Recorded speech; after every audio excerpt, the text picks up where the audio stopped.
Bonsoir à toutes et à tous. Merci de nous recevoir à travers cette édition du soir de la télévision Bonferré.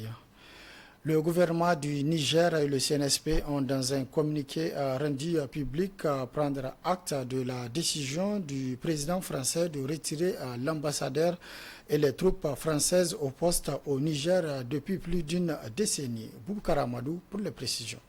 Dans un communiqué rendu public hier, 25 septembre 2023, le Conseil national pour la sauvegarde de la patrie et le gouvernement prennent acte de la décision de la France de retirer son ambassadeur et les troupes françaises en poste sur le territoire nigérien. Toutefois, ils estiment que les conditions de retrait doivent être faites dans un commun accord. Le Conseil national pour la sauvegarde de la patrie, le gouvernement et le peuple nigérien en prennent acte et attendent que cette déclaration soit suivie d'actes officiels émanant des autorités françaises compétentes. Quant au calendrier du retrait des troupes françaises du Niger, le gouvernement de la République du Niger rappelle qu'il doit être établi dans un cadre négocié et d'un commun accord pour une meilleure efficacité. Sous la pression populaire et l'engagement ferme des autorités de transition, la France a finalement décidé de céder. Et donc, la France a décidé de ramener son ambassadeur. Et donc, dans les prochaines heures, notre ambassadeur, avec plusieurs diplomates, rentreront en France. Et nous mettons fin à notre coopération militaire avec les autorités de fait du Niger. Au Niger, depuis 2012-2013, les militaires français estimés à 1500 hommes ont longtemps été décriés par la population nigérienne. Une population qui a profité du coup d'État du 26 juillet 2023 pour engager des manifestations devant la base aérienne pour réclamer leur départ. La direction générale des douanes et le ministre délégué aux finances tiennent des discussions pour une réduction des prix des produits de première nécessité. Ce matin, de nos équipes a sillonné les différents marchés de la place pour le constat par rapport à ces prix de ces produits. Constat signé Abdou-Salam Yaya et Siraj Maman. Des discussions sont en cours entre le ministre délégué aux finances et la direction générale des douanes en vue de réduire les 25% des taxes sur les importations. Il s'agit notamment du riz, du sucre, de l'huile et de la farine de blé. Des mesures pour atténuer la hausse vertigineuse de ces produits consécutivement à la fermeture des frontières des pays de la CEDEAO adoptées comme sanction après le coup d'État du 26 juillet. Sur les différents marchés, cette hausse est visible selon certains citoyens rencontrés ce matin. Bon, pour ce qui est vraiment de la charité des vivres, moi je conseille à ce que la population vraiment soit clémente. Parce que ce qu'on est en train de faire là, vraiment c'est exagéré. Il faut voir une petite tasse de maïs, on dit à 1000 francs ou bien 950. Mais c'est trop, c'est trop, c'est trop. La richesse là, c'est le bon Dieu qui fait ça. C'est pas l'homme. L'homme ne peut pas s'enrichir lui-même.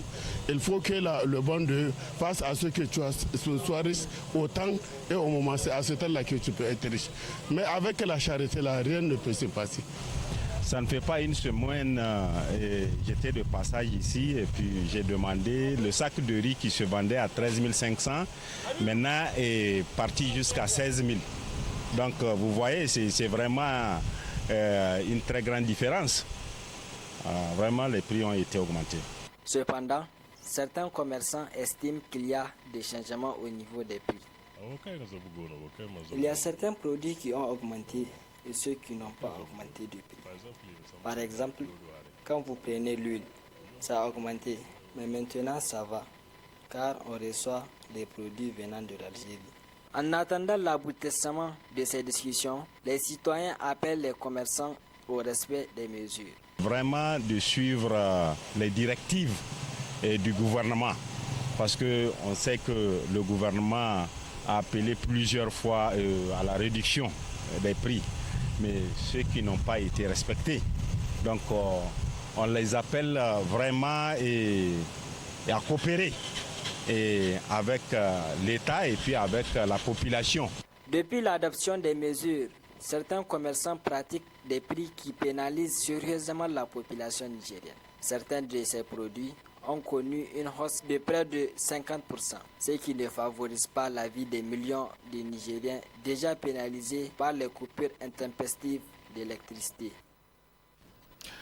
Pour une meilleure rentrée scolaire 2023-2024 et dans l'optique que les élèves puissent reprendre le chemin de l'école dans la dignité avec également le nécessaire, les autorités mettent tout en place pour une année académique réussite. C'est dans ce sens que la ministre en charge de l'Éducation nationale a procédé hier matin au convoyage des fournitures scolaires dans les régions les plus reculées du pays, à savoir Agadez et Difa. Plus de précisions dans ce compte rendu. Il n'y a pas de doute sur la rentrée scolaire 2023-2024 prévue le 2 octobre 2023 sur toute l'étendue du territoire national, du préscolaire au lycée. Ainsi, pour davantage confirmer cette annonce, les nouvelles autorités du pays, sous la direction de la ministre en charge de l'Éducation nationale et de la formation professionnelle et technique, a officiellement donné le coup d'envoi du départ des fournitures scolaires dans les régions les plus reculées du Niger, à savoir Agadez et Difa, avec une quantité d'environ 43 tonnes de fournitures scolaires, le tout dans des avions C-130 des forces armées nigériennes, ici à la base aérienne 101 de Niamey. Beaucoup de nos concitoyens se posaient des questions sur la date de la rentrée, sur les préparatifs de la rentrée. Et le Conseil national pour la sauvegarde de la patrie, le Premier ministre et les membres du gouvernement ont voulu répondre à ces questions, ces préoccupations légitimes à travers des images et des actions concrètes.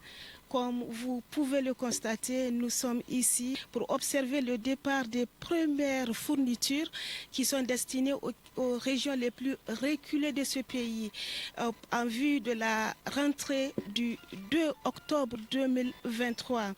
C'est dire que les nouvelles autorités de ce pays tiennent à ce que, malgré les sanctions injustes et injustifiées qui sont imposées à notre pays, que nos enfants puissent reprendre les chemins de l'école de façon digne avec le nécessaire. La présente opération, outre la présence de la ministre en charge de l'Éducation nationale et de la formation professionnelle et technique, s'est déroulée devant le ministre en charge des transports et de l'équipement, le colonel Salissou Mohamed Salissou, du chef d'état-major de l'armée de l'air, le colonel Maïnassara Salifou, ainsi que de la présence des cadres du ministère en charge de l'Éducation nationale et de la formation professionnelle et technique. Après cette phase, les autres régions du pays, quant à elles, recevront à leur tour leurs fournitures scolaires dans les jours à venir. L'État du Niger, à travers les services de Niger Post, procède depuis hier 25 septembre 2023 au paiement des pécules des enseignants contractuels au niveau secondaire. Un acte salué ce matin par les acteurs du secteur éducatif. Reportage signé Echatou Mamadou et Ibrahim Ousmane. Menus de leur pièce d'identité, nombreux sont les enseignants contractuels du secondaire ayant pris d'assaut les guichets du service de Niger Post. Pour motif, percevoir les pécules du mois en cours déjà disponibles. L'acte réconforte ces enseignants qui manifestent leur satisfaction. C'est un sentiment de joie, c'est un sentiment de satisfaction, surtout lorsqu'on sait qu'au Niger aujourd'hui, nous sommes dans un régime, dans une situation particulière, un régime d'exception. C'est très difficile d'avoir la liquidité, surtout avec la question de la BCAO. Mais avec tout cela, les militaires, le gouvernement actuel a pu surmonter les défis jusqu'à payer les 26 et je crois que nous les encourageons. Vraiment, c'est un sentiment de satisfaction. Le fait de payer les contracteurs à partir du 25, le 26, le 27, c'est une première. Donc je pense bien, nous l'encourageons et nous demandons à ce qu'elle continue dans la même logique.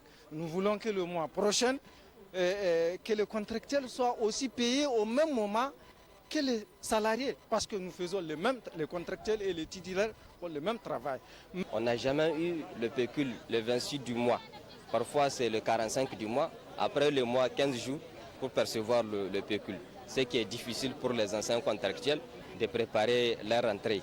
Et surtout pour leurs enfants, parce que les enfants ont besoin de se préparer en conséquence pour la rentrée. Donc voilà des difficultés. Aujourd'hui, nous remercions le gouvernement actuel.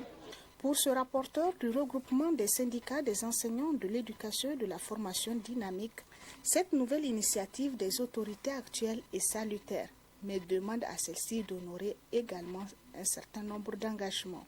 Ce que j'aimerais demander à la nouvelle équipe gouvernementale, à la ministre de l'Éducation nationale, nous avons plus de 70 000 enseignants contractuels qui sont en train de souffrir.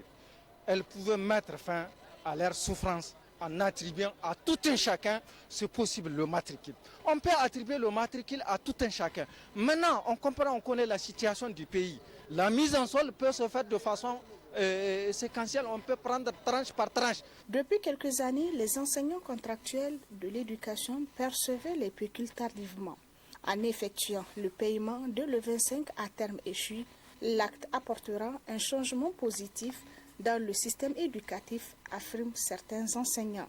Un réconfort pour ces derniers qui craignaient pourtant le pire. Heureusement, le Premier ministre l'avait annoncé lors de sa conférence en début du mois que le gouvernement préparait activement la rentrée académique 2023-2024. Ça s'est passé ce matin au siège de l'USN, la présentation officielle du nouveau comité exécutif du comité directeur de l'USN par le président de la table de séance de ces élections à l'issue du congrès de Tawa. Le nouveau comité exécutif a également promis de prendre toutes ses responsabilités pour amener l'USN sur ses lettres de noblesse. D'autres précisions dans ce compte rendu. Au siège de l'USN ce jour 26 septembre 2023, il est 10h. L'ambiance est inhabituelle. Les nouveaux locataires du siège font leur entrée avec le nouveau comité exécutif de l'USN issu du congrès d'Ottawa. Devant les scolaires, la présentation de la nouvelle équipe dirigeante de l'USN est faite par le président de la table de séance. Secrétaire général du comité directeur de l'USN, Mohamed Jibo Soumala Dimala.